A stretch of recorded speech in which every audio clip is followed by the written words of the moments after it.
Good morning. Physics में 12th class physics में विद्युत चुम्बकीय प्रेरण एक चैप्टर है, उसमें से एक बहुत ही महत्वपूर्ण क्वेश्चन है जो नीट के लिए बहुत ही इम्पॉर्टेंट है ना। तो उसके हिसाब से हम आपको बताएंगे।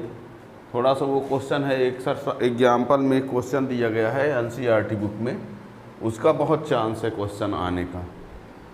क्वेश्चन वो ये है कि कुछ 2 3 4 आकृति दी रहेगी, चुंबकीय क्षेत्र में कोई आकृति रहेगी, वो गति करेगी कोई लूप, तो उसमें जो प्रेरित विद्युत वाहक बल उत्पन्न होगा तो उसमें किसमें प्रेरित विद्युत वाहक बल स्थिर हो सकता है और किसमें परिवर्तित होता रहेगा, है ना। प्रश्न को समझिए, पढ़े होंगे वही समझ पाएंगे, 11वीं वाले इसको नहीं जान पाएंगे, है ना। जो 12वीं पढ़ चुके हैं तो वो कंपटीशन के नीट के क्वेश्चन लिए आप इसको समझ सकते हैं। तो देखिए क्वेश्चन ये है,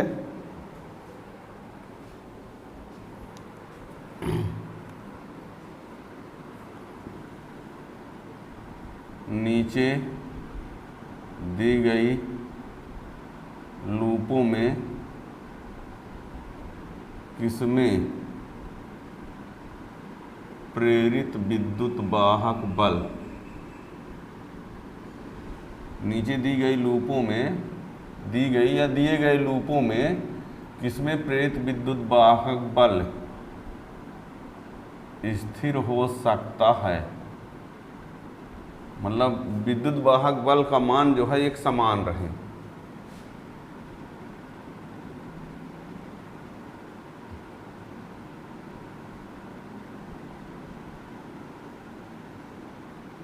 और किसमें परिवर्तित होता रहेगा। ये ऐसा क्वेश्चन है, आप समझ जाओगे। नीचे दी गई लूपों में किसमें प्रेरित विद्युत वाहक बल स्थिर हो सकता है तथा किसमें परिवर्तित होता रहेगा। यहाँ कुछ चित्र हम बना रहे हैं। ये एक समान चुंबकीय क्षेत्र है, ये किसको इंडिकेट करता है, एक समान चुंबकीय क्षेत्र को। ये एक समान चुंबकीय क्षेत्र है और इसमें ये एक आयत है, इस दिशा में वो गति कर रहा है और ये ए नंबर हो गया। और बी नंबर में ये है कि ये भी एक समान चुंबकीय क्षेत्र यहाँ पर है और इसमें एक वृत्ताकार लूप इस दिशा में गति कर रहा है, ठीक है। और सी नंबर में ये है कि ये एक समान चुंबकीय क्षेत्र है और इसमें एक त्रिभुजाकार आकृति है। क्या है? त्रिभुजाकार आकृति, और ये इस दिशा में गति कर रही है, ठीक है ना। यहाँ ये दिखाया गया है कि ये एक आयताकार लूप है। आयताकार भी हो सकता है, वर्गाकार भी। ध्यान रखना, ये नहीं कि अब हम आयताकार बनाए वर्गाकार बना दिया जाए तो नहीं बनेगा।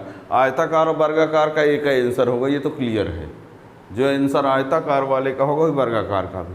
तो अब इसमें देखिए होता क्या है कि जब ये चुंबकीय क्षेत्र के लंबवत ये तल है, इस साइड में जब गति करेगा तो जब ये चुंबकीय क्षेत्र के बाहर निकलेगा, जब तक ये चुंबकीय क्षेत्र के अंदर रहेगा तब तक तो प्रेरित विद्युत वाहक बल उत्पन्न नहीं होगा, ना इसमें ना इसमें ना इसमें।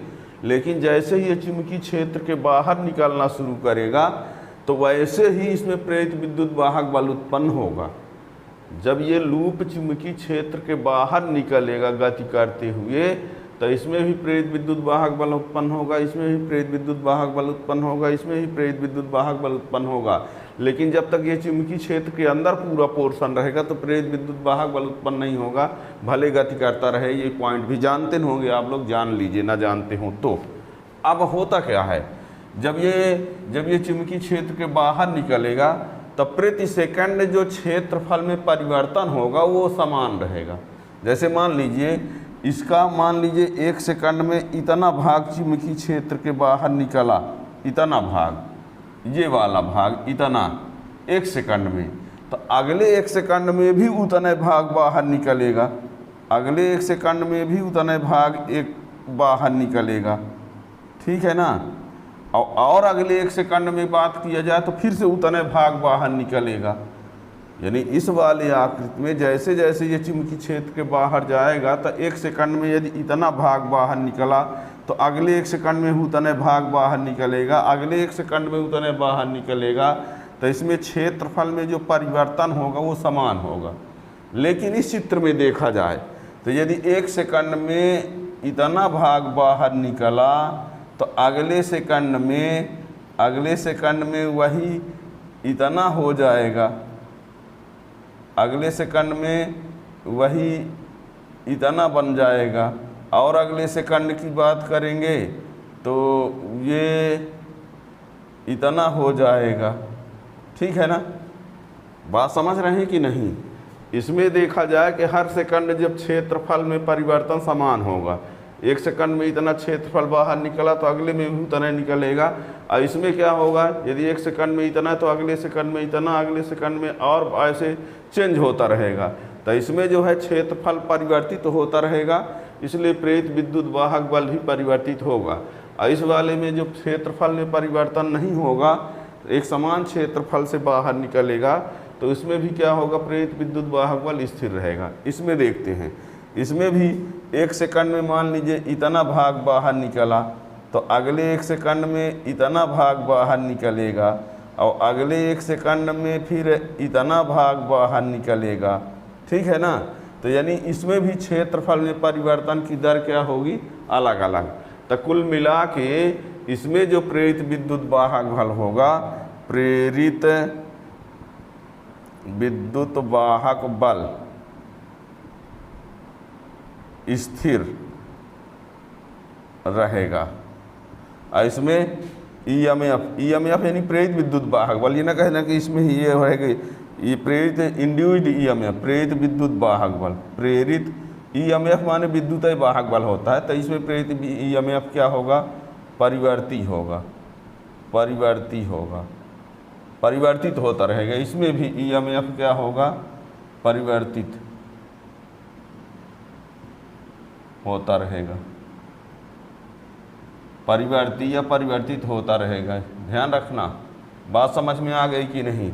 आपको 3-4 ठो आकृति दे दिया जाएगा और इसमें कह दिया जाएगा कि किसमें प्रेरित विद्युत वाहक बल स्थिर हो सकता है और किसमें प्रेरित विद्युत वाहक बल परिवर्तित होता रहेगा। तो बात समझ में आ गई होगी कि इसमें पहली बात तो ये है कि जब तक ये चुंबकीय क्षेत्र के बाहर पूरा लूप रहेगा तो प्रेरित विद्युत वाहक बल उत्पन्न होगा ही नहीं, है ना। और जैसे ही बाहर निकलना शुरू करेगा तो क्षेत्रफल में परिवर्तन की दर जो है इसमें एक समान रहेगी। 1 सेकंड में इतना तो अगले सेकंड में भी इतना, अगले सेकंड में भी इतना, अगले सेकंड में भी इतना है। लेकिन ये हर सेकंड में क्षेत्रफल में परिवर्तन, जैसे बाहर निकले तो पहले इतना भाग, फिर इतना भाग, फिर इतना, हर सेकंड में परिवर्तन अलग अलग होता रहेगा। इसमें भी हर सेकंड में परिवर्तन अलग। तो इसमें प्रेरित विद्युत वाहक बल एक स्थिर रहने की संभावना है और इसमें प्रेरित विद्युत वाहक बल परिवर्तित हो रहेगा, यानी स्थिर नहीं रहेगा, इसमें भी नहीं रहेगा। बात समझ में आ गई होगी, ठीक है ना। तो इस प्रकार से ये क्वेश्चन बहुत ज़रूरी है, याद रखिएगा, ठीक। ऐसे ही एक क्वेश्चन और है,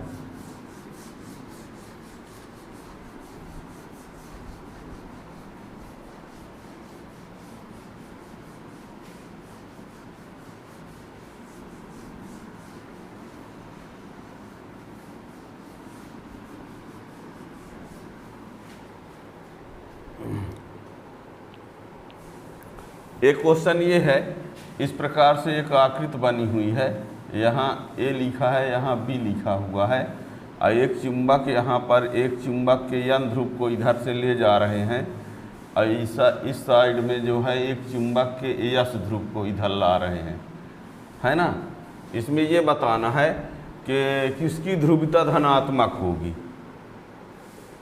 किसकी ध्रुवता क्या होगी, ए और बी की ध्रुवता क्या होगी, में से कौन सा धनात्मक होगा। तो आप लोगों को ये पता है कि जब किसी चुंबक को किसी लूप की तरफ ले जाते हैं तो उस चुंबक के N ध्रुव को जब ले जाते हैं तो उसमें लूप में जो धारा की दिशा होती है वो एंटी क्लॉकवाइज होती है। क्या होती है, एंटी क्लॉकवाइज। है ना। तो इसको मान लीजिए इस प्रकार हम समझ लेते हैं, ये ऐसे है, मान लो ये इस प्रकार, ठीक है ना, ये ऊपर तरफ है। तो इसमें एंटी क्लॉक ये धारा की दिशा होगी, जैसे ये रहा एन, ठीक है ना, इसको हम मान लेते हैं ये बाहर तरफ है, इसको ऐसे समझ लेते हैं, ध्यान देना, ठीक है ना, ऐसे समझ लेते हैं, ये धन है, ये ए है, ये ऋण है, इस प्रकार से लूप है, इस प्रकार से, ठीक है ना। यन ध्रुव इधर जाएगा, तो यन ध्रुव जब इधर जाएगा, ठीक है ना, ये लूप है, और ये इधर ऐसे ऐसे, ठीक, यन ध्रुव को इधर ले जाएंगे तो उसमें धारा की दिशा एंटी क्लॉक होगी, और जब एंटी क्लॉक होगी तो मीन्स ये ऐसे होगा, ठीक है ना। तो इसमें धारा क्या होगी, एंटी क्लॉक, और इधर वाले में क्या होगी, क्लॉक, ठीक।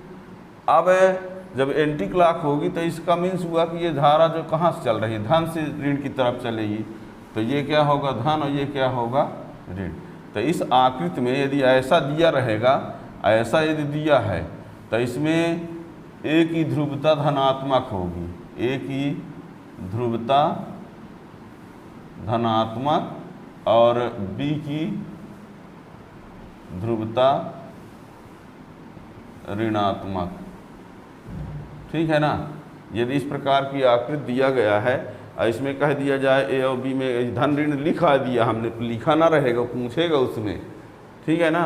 ये तो इधर जो एंटी क्लॉक रहेगी तो उस साइड से देखने पर वही क्या होगी, क्लॉक वाइज रहेगी, ठीक है ना, ये ध्यान रखना। तो इससे भी क्वेश्चन बन सकता है, ये सब एनसीईआरटी क्वेश्चन में है, एनसीईआरटी बुक। इस प्रकार और क्वेश्चन के लिए चैनल को सब्सक्राइब कर लीजिए, तो उसका वीडियो का नोटिफिकेशन मिलता रहेगा। Thank you.